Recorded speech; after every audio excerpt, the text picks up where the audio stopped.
No kidding. All right, I'm on page 78 of Playbook, Millionaire Real Estate Agent. If you haven't got a copy of this book yet, Maria, hi. I didn't see you when you walked in. Welcome. It's good to have you here. Rock star in the room. Yes. If you haven't got a copy of this book yet, put this on your to-do list. You've got to get a copy of The Millionaire Real Estate Agent, and I want you to read it 10 times.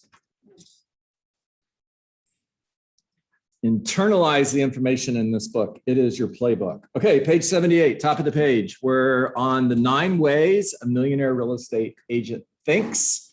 Yesterday, we talked about, what did we talk about? I forget. Think powered by a big why. Yes, and perspective was part of that. I'm glad you guys remember that. Today, think big goals and big models. The foundation of the 9 ways that a millionaire real estate agent thinks is think powered by a big why and think big goals and big models. So today we're going to continue on the foundation of the 9 ways a millionaire real estate agent thinks. So at the top of the page, Gary says, the second foundational way the millionaire real estate agent thinks is to think big goals and big models. If you have big goals, then to reach them, you will inevitably begin a quest for big models. The power behind having big goals is really about the power of acquiring big habits. You know, people will say things like, wow, you've got so much discipline. How do you stick to the schedule that you stick to? How do you get into lead generation every day without fail and hit 20 conversations every day without fail? How do you? And the answer to that is not discipline. Discipline is a myth. It's creating habits. A habit is when you do something until when you don't do it, it feels weird. So hopefully not for most of you, for all of you, you have created a habit of taking a shower and brushing your teeth. Yes. And if you're on the way to the office, you're like, ugh, I don't know if I brushed my teeth or not. You're turning around and you're going home, or you're stopping at Walgreens and buying a toothbrush and toothpaste on the way to the office. Hopefully, it's a habit, right? If you don't do it, it feels weird. So the power behind having big goals is really about the power of acquiring big habits by beginning with the end in mind. So Stephen Covey, great book, The 7 Habits of Highly Effective People. And one of the habits of highly effective people is understanding the concept behind beginning with the end in mind. And one of the things I love about this book is he shares a story to share this point. And the story he shares is you walk into a church or a house of worship, and it's a funeral. And there's a lot of people there. And you know everybody that's in the room. I mean, it's friends and family members, and they're all at this funeral. And they're talking about the person who's in the casket, of course. And you realize, hold on one second. Okay, cool. Thank you, Shirley. You realize the person in the casket is you. What are they saying? What are the people in that room saying about you and the life you lived? Now, do that exercise. Actually, take time and write it down. This is what the end of my life looks like. This is what the world looks like after I'm gone. This is the legacy that I've left for my family. Do it today, because that day is way out there in the future somewhere, hopefully. Could be tomorrow. And talking about myself. And live the rest of your life as if. Live the rest of your life as if that's how your life looks at the end of your life. It's beginning with the end in mind. Now, the other great message that Stephen Covey teaches behind begin with the end in mind is all things are created twice. All things are created twice. First, we create them here in our thoughts, and then we create them out there in the world. All things, not some things, all things are created twice. Now, how does that apply to your real estate business? Well, begin by thinking. 90% of success is mindset. Begin by thinking like a millionaire real estate agent. Roxana, one of my favorite affirmations is I look like, talk like, walk like, and have the checkbook of a millionaire real estate agent. I look like, walk like, talk like, and have the checkbook of a millionaire real estate agent. I look like, walk like, talk like, and have the checkbook of a millionaire real estate agent. Say that enough times and you'll start to think like a millionaire real estate agent. Now, what are you doing different? What are you doing different if your goal is to earn $1 million selling real estate versus your goal is to find one listing in the next 30 days? Oh, everything. It's game changer. Okay. Middle of the page.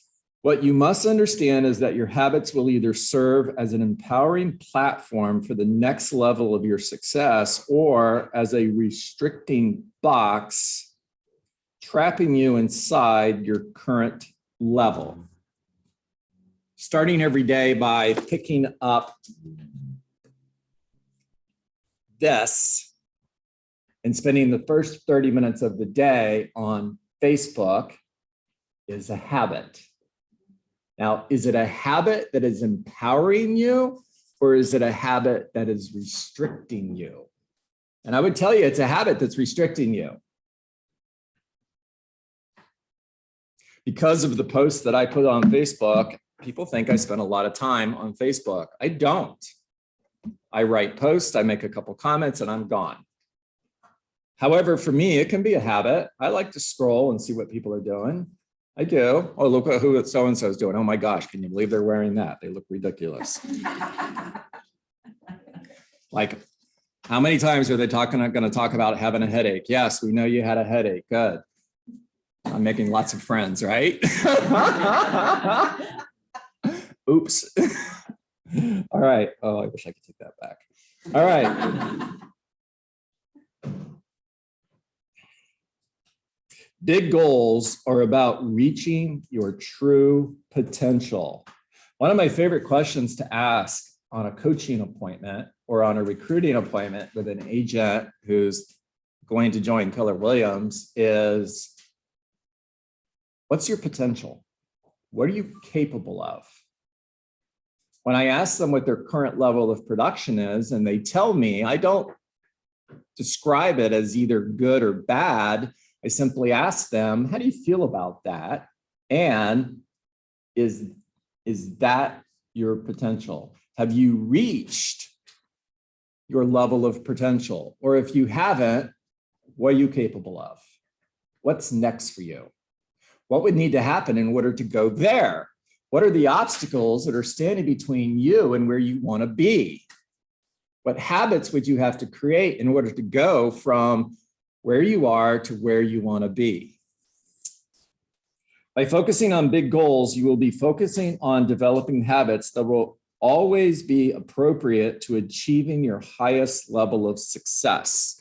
So on page 79, middle of the page, Gary goes on to say, the habits you create will either help you reach your goals or hamper your attempts. Warren Buffett points out that most people discover too late that the chains of habits are too light to be felt until they are too heavy to be broken.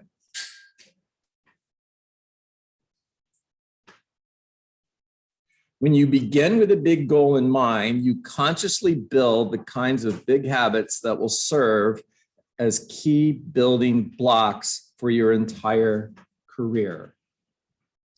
Big goals and big models have a powerful magnetic effect. They have a powerful magnetic effect. What that means is big goals and big models pull you through the smaller goals on the way. Talk to somebody who's run a marathon and ask them, what was the process that you went through in order to train to run a marathon?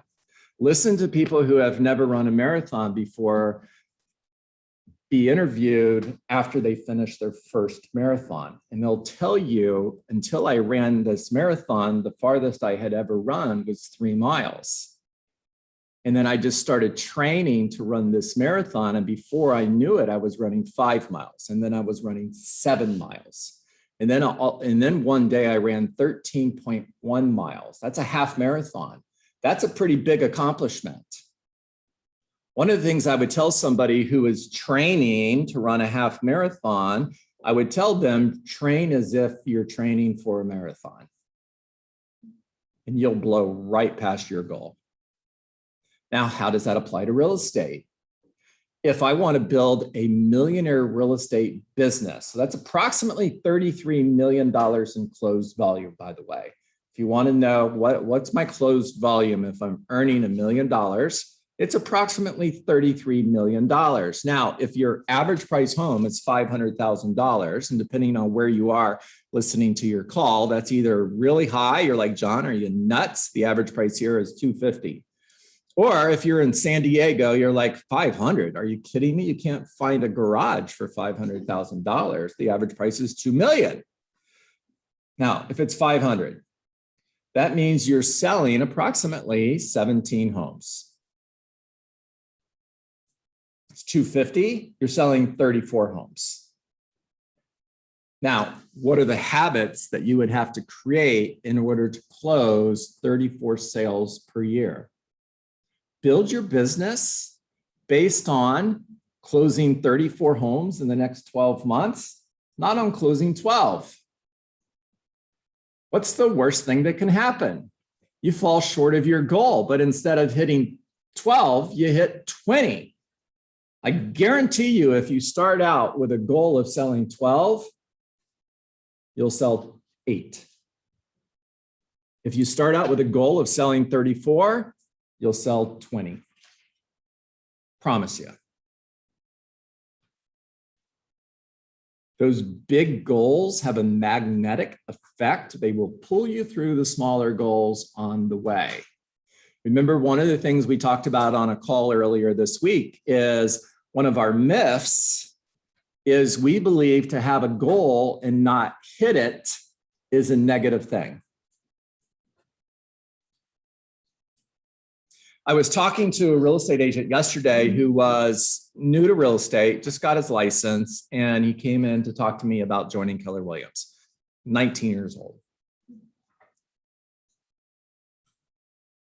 And I said, how long are you willing to fail until you give up? That's one of my favorite questions to ask someone.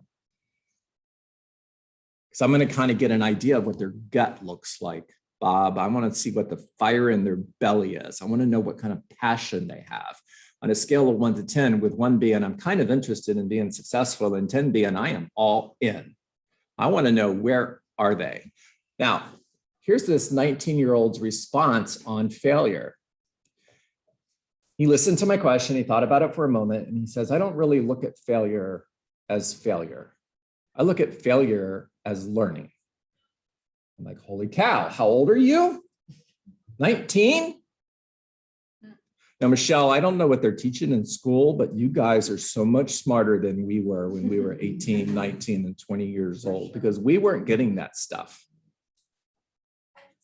I think it's getting a lot more competitive in general for kids, to a point where, like, if you really want something, like, people are going off on their own and they're doing what they need to be doing. Like me, no one told me to do this. In school, no one told me to do this. They were like, you're crazy, go to college, you know? So it's like, fine, I'll do both. But So like, she's shrugging her shoulders like, what's the big deal, right? no, it's Like, just like, and that's a good thing. yeah, it's I just- promise you, everybody in the room who's twice your age or 3 times your age or 3.5 times your age like me are thinking, wow, I didn't think like that when I was that young. I didn't think about those kind of things at all. I was wondering where's happy hour? Where's the next party that I'm going to? Why didn't so-and-so say no when I asked her out? That's what I was thinking about. All right. So whatever, I'm in trouble again.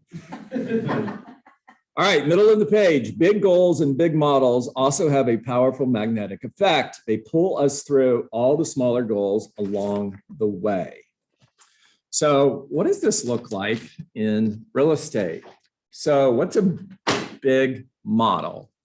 Well, a big model in real estate is, I've got a lead generation model that says I'm going to prospect, market, and work my database every day in order to create future opportunity. I'm having 20 real estate conversations. It's not a goal, it's a standard. With every single conversation, I am focused on either getting an appointment, getting a referral, or adding somebody new to my database, or building a relationship. Now, lead generation is not over until I've had 20 real estate conversations, added 1 new person to my database, and scheduled a face-to-face appointment. That's a big model, right? It's a lead generation model, but lead generation is the most important thing we do. In Shift, Gary says that your number 1 job is lead generation, that until lead generation is complete, nothing else matters. You know, and I'm just one of those plug and play people. In other words, if Gary says until lead generation is complete, until you've finished lead generation, nothing else matters. Everything else is a distraction. Everyone else is a distraction. I'm 100% all in. I get it. Nothing else matters. Nothing. Now, my big model in order to achieve big goals is 20 real estate conversations, scheduling 1 face-to-face appointment, adding someone new to my database, and getting a referral. And I'm not finished until I've achieved those standards. So that's my big model that's going to pull me to my big goals. Lucas. Just considering the popularity of it nowadays, what does Zoom appointment count? Say that one more time. What a Zoom appointment count? Yeah. Like Zoom. Yeah, so Lucas asked, would a Zoom appointment count? And my answer would be yes. Anytime they have an opportunity to hire you, it counts. Can I hire you on a Zoom appointment? Say yes. Yes. Then it counts. And I'm face-to-face with someone every day, Clarissa, or I haven't achieved my number 1 job. Now, if you're the boss of you and you have a job, and at the end of the day, you get to keep your job if you hit those standards, or you're going to fire you. At the end of the day, do you still have a job, or are you fired? Roxana, didn't you have your, oh, no, not, I'm sorry. Yes, Denise, yes.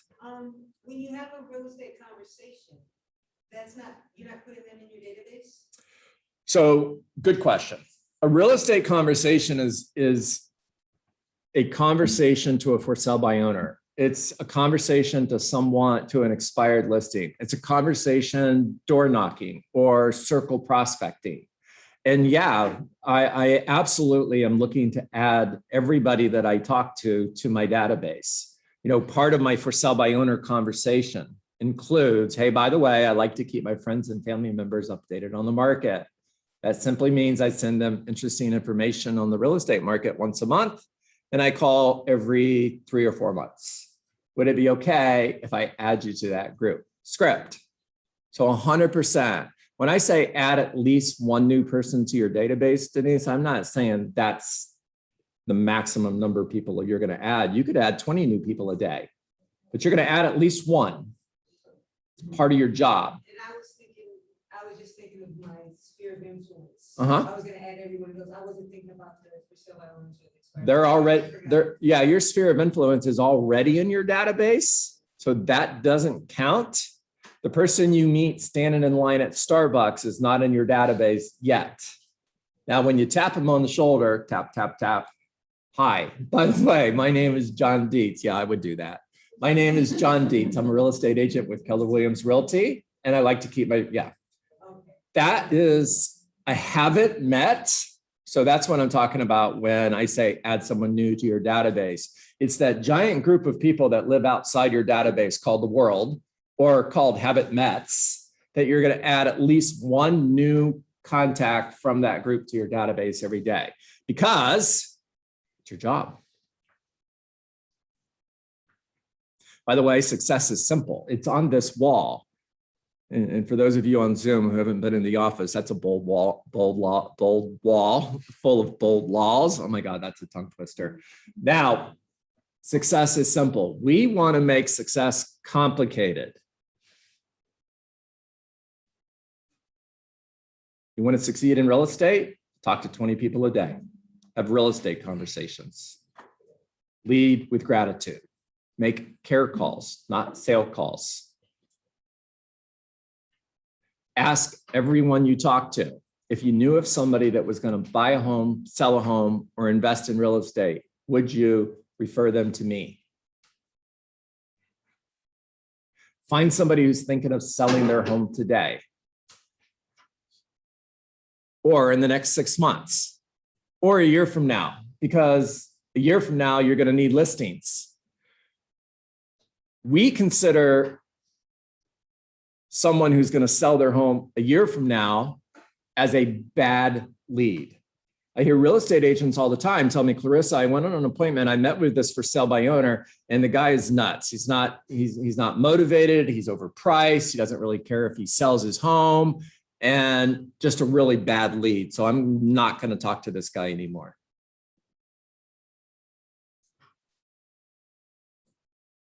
And I'm thinking, what do you have to lose? Follow up forever. Because eventually his motivation is going to change. Remember, people will never change their mind, but what they will do is make a new decision based on new information. And all I need to do is stay in touch until they've got new information and they're going to make a new decision. And because I stayed in touch, I created emotional proximity, which means I'm closest to them and they get to that point where they're serious about selling their home. And whoever did the best job of getting close is the person who gets the job. Right, Maria?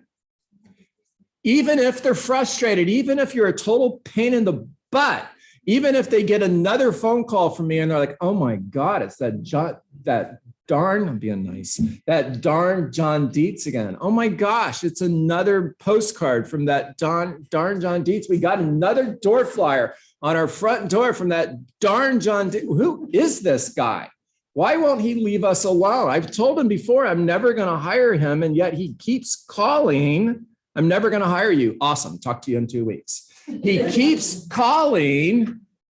Now, 6 months later, husband and wife, partners are in the kitchen and they're talking about selling their house. And they're like, you know what? We need a real estate agent. Who should we call? How about that darn John Dietz? The guy's a pain in the butt. I bet he would work just like that to get our home sold. True. Fact. All right, give me some ahas. Somebody in Zoom land, talk to me. I want you guys to be connected. Wish you guys were here. I'll go. Yeah, Lauren. I love that you keep circling back to success is simple, because we always, think of the results and there's a lot of failure in order to get to those results. But again, when you said failure is learning, or when that 19-year-old said failure is learning, I just need to keep remembering that to keep going. Great job, Lauren. By the way, success and failure, right? We have success and we have failure. If your job is to have 20 real estate conversations a day, is that an activity or is it a goal? It's an activity. It's a lead measure, not a lag measure. And you decide if you hit that goal or not. So at the end of the day, success or failure is a choice. Mm. Because when I'm focused on activities and not results, I choose whether I hit those activities or not. It's a choice. So you're either choosing to succeed or you're choosing to fail. Now, why would anybody choose to fail? And yet they do every day.